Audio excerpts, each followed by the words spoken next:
পৰিষ্কাৰ কৰিবলৈ পৌৰসভা হয় হয়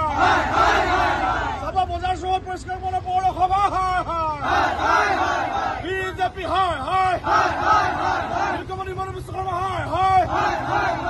কৃত্ৰিম বানপানীৰ সমস্যা সমাধান কৰিবলৈ অসম চৰকাৰ আছো BJP go back BJP go back BJP go back চাবা পৌৰসভা হয় ইনকাম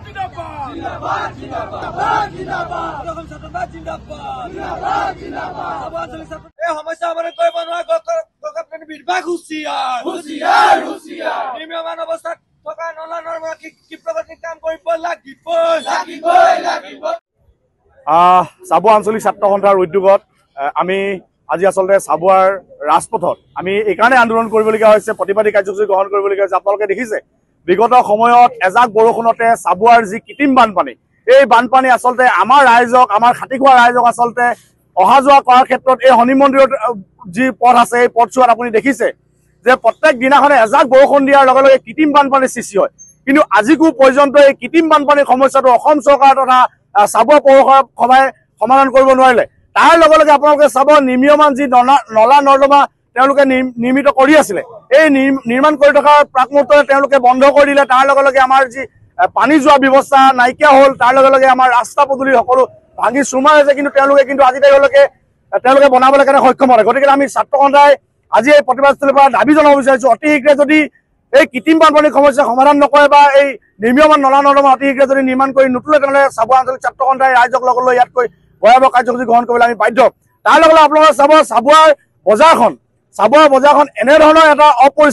অপৰিষ্কাৰ হৈ আছে। পৌৰসভাই টেক্স তুলিবলৈ কিন্তু খুব ভাল পায়, তেওঁলোকে টেক্স তোলে, ৰাইজৰ পৰা টেক্স তুলি ধুনীয়াকৈ তেওঁলোকে পাৰ্টি খায় তেওঁলোকৰ কাৰ্যালয়ত। কিন্তু আজি তেওঁলোকে চাবুৱা বজাৰখন তেওঁলোকে কিন্তু পৰিষ্কাৰ কৰি তুলিব নোৱাৰে। গতিকে আমি ছাত্ৰ সন্থাই আজি এই প্ৰতিবাদস্থলীৰ পৰা দাবী জনাব বিচাৰিছো, অতি শীঘ্ৰে যদি এই সমস্যাকেইটা যদি সমাধান নহয় তেনেহ'লে আমি ছাত্ৰ সন্থাই ইয়াতকৈ আমি গণতান্ত্ৰিকভাৱে আন্দোলন কৰিবলৈ আমি বাধ্য হওঁ। আচলতে আমি ছাত্ৰ সন্থাই বহুবাৰ কলেজ পথটোৰ যি যান জঁটৰ অৱস্থাত আমি বিভিন্নজনক আচলতে অসম চৰকাৰলৈ আমি স্মাৰক পত্ৰ প্ৰেৰণ কৰিছিলো, উপায়ুক্ত মহোদয়লৈ আমি স্মাৰক পত্ৰ প্ৰেৰণ কৰিছিলো। আজি পৰ্যন্ত কিন্তু এই কলেজ ৰোডটো কিন্তু যান জঁটৰ সমস্যা সমাধান হ'লে পৌৰপতিগৰাকীয়ে যি কথা কৈছে আচলতে তেওঁ ফুলজাৰি মাৰিছে। তেওঁ আজি যদি কাম কৰিবলৈ আছে কথা কৈ নহয়, কামেৰে পৰিচয় দিয়ক, কথা কৈ পৰিচয় আমাক দিব নালাগে। আমি ভাবো আমাৰ ৰাইজৰ, আমাৰ ছাত্ৰ ছাত্ৰীসকলৰ দ্বিতীয় মহাবিদ্যালয়লৈ অহা যোৱা কৰা ছাত্ৰ ছাত্ৰীসকলৰ এই যি যান জঁটৰ সমস্যাই সমাধান কৰাৰ লগে লগে আমাৰ ৰাইজৰ সমস্যা সমাধান হ'ব। গতিকে আমি পৌৰপতিগৰাকীয়ে যি বাক্য কৈছে তেওঁ এইটো আখৰে পালন কৰিবলৈ আমি ছাত্ৰ সন্থাই দাবী জনাইছো। নিশ্চয়কৈ আচলতে চাবুৱাৰ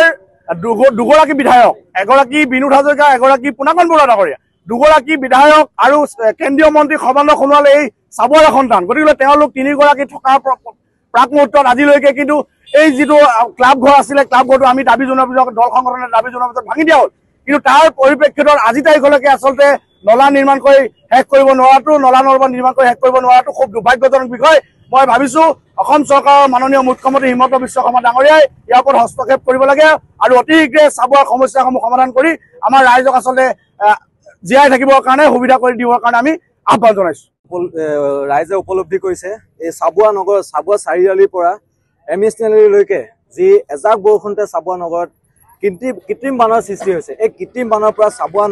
চাৰিআলিৰ পৰা এমএছ তিনিআলিলৈকে যিসকল ব্যৱসায়ী আছে, ব্যৱসায়ীৰ লগতে চাবুৱা অঞ্চলৰ সকলো ৰাইজৰ যথেষ্ট হাৰাশাস্তি হৈছে। এই হাৰাশাস্তি কি কাৰণে হ'বলগীয়া হৈছে? এই চাবুৱা নগৰৰ যি নলা নৰ্দমা আছে, নলা নৰ্দমাৰ ক্ষিপ্ৰগতিৰ কামবিলাক নকৰাৰ ক্ষেত্ৰত এই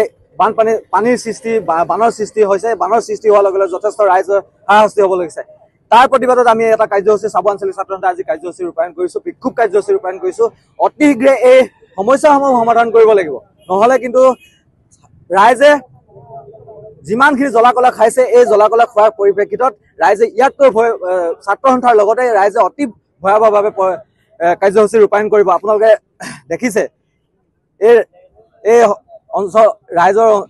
অঞ্চলৰ ৰাইজে যিমানখিনি জ্বলা-কলা খাইছে, সকলো ৰাইজৰ এটাই ক্ষোভ যে এই পৌৰসভাৰ যিসমূহ কৰ্তৃপক্ষ আছে, কৰ্তৃপক্ষই সমূহ কাম কাজ ভালদৰে কাম কাজ কৰা নাই। তেখেতসকলে কৰ লৈছে কৰ লোৱাৰ পৰিপ্ৰেক্ষিতত তেখেতলোকে কাম কাজ কৰা নাই কাম কাজ নকৰি ইমানখিনি সমস্যা হোৱাৰ পিছতো সমাধান কৰিবৰ কাৰণে তেখেতসকলে আগবাঢ়ি অহা নাই এই ক্ষেত্ৰত জগৰীয়া মাথো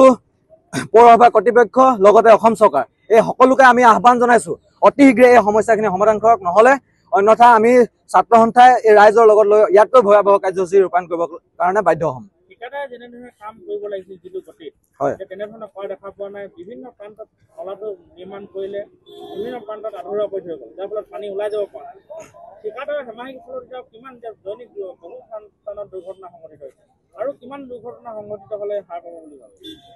নহয় এটা কথা আমি স্পষ্টকৈ কৈছো ঠিকাদাৰৰ গাফিলতি আছে ইয়াত লগতে কৰ্তৃপক্ষৰ গাফিলতি আছে কৰ্তৃপক্ষ গাফিলতি নকৰা হ'লে ঠিকাদাৰ এইখিনি তেখেতে একো সুবিধা নাপালে হ'লে যে সুযোগ নাপালে হ'লে যাতে তেখেতে কামখিনি ক্ষিপ্ৰগতিত নকৰিলে হয় তেখেতে ক্ষিপ্ৰগতিত কৰিবৰ কাৰণে কৰ্তৃপক্ষক আগবাঢ়ি তেখেতসকলক অৰ্ডাৰ দিব লাগিছিল আপোনালোকে ক্ষিপ্ৰগতিত কাম কাজ কৰক নহ'লে ৰাইজৰ অসুবিধা হ'ব গতিকে এই ক্ষেত্ৰত কৰ্তৃপক্ষৰ গাফিলতি আছে ঠিকাদাৰৰ গাফিলতি আমি এটা আহ্বান জনাইছো অতি শীঘ্ৰে কাম কাজসমূহ সমস্যাসমূহ সমাধান কৰিবৰ কাৰণে আমি ছাত্ৰ সন্থাই দাবী জনাইছো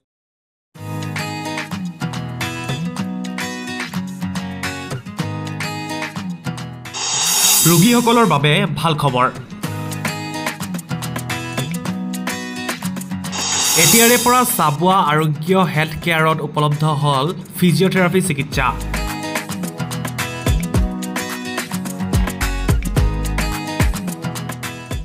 লগতে প্ৰত্যেক মঙ্গলবাৰ আৰু বৃহস্পতিবাৰে আৰোগ্য অপ্টিকেলত কৰা হয় চকুৰ চিকিৎসা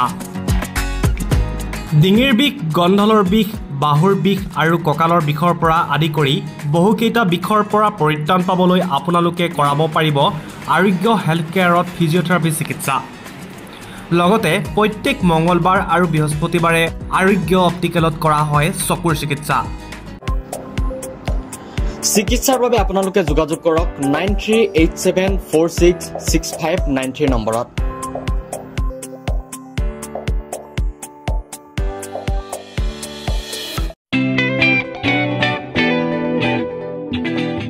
ৰোগীসকলৰ বাবে ভাল খবৰ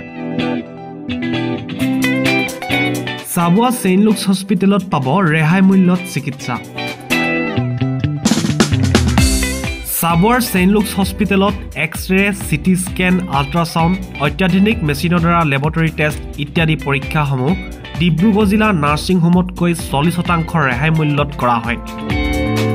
লগতে ডায়েবেটিছ ৰোগীসকলে হায়দৰাবাদৰ পৰা অহা বিশিষ্ট চিকিৎসক ডাক্তৰ শুভান্দৰী চন্দ্ৰৰ পৰা পৰামৰ্শ ল'ব পাৰিব স্ত্ৰী আৰু প্ৰসূতি ৰোগৰ বাবে হায়দৰাবাদৰ স্ত্ৰী ৰোগ বিশেষজ্ঞ ডাক্তৰ উমা দেৱী ভিয়ে চিকিৎসা আগবঢ়াব লগতে উৰিষ্যাৰ পৰা অহা চিকিৎসক ডক্টৰ ৰঞ্জন কুমাৰ জিনাই নিউৰলজি চিকিৎসা আগবঢ়ায় গতিকে এতিয়াৰ পৰা আপোনালোকে ৰেহাই মূল্যত বিশিষ্ট চিকিৎসকসকলক তেওঁলোকৰ অন্তৰ্গত সকলো বেমাৰ দেখা কৰি পৰামৰ্শ ল'ব পাৰিব